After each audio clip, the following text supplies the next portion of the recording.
Hi guys, welcome back to my YouTube channel. Today I'll be showing you my remote control BMW i8.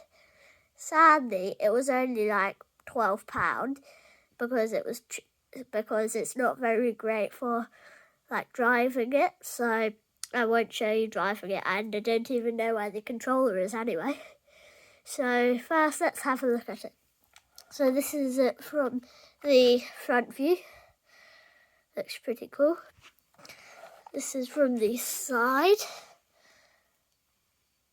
The wheels, I think, look amazing, and the door. And then the back. The lights look amazing as well.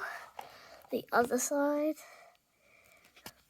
And back to the front. Now I'll do diagonal, so yeah.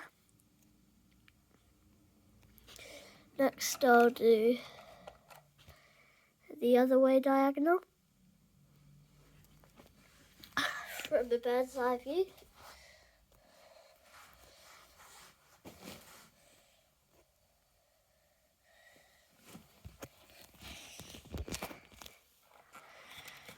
And the button.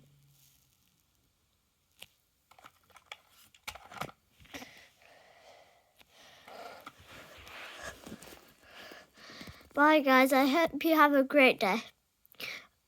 Oh, and also, please remember to like and subscribe because my channel is amazing and I'm already getting like thousands of views. One of my video shorts actually has got 2.2 now, I think, while I'm recording, so it might have more later. And to me, that's a lot because it went from like 10 views a video to like 2,000. Bye guys.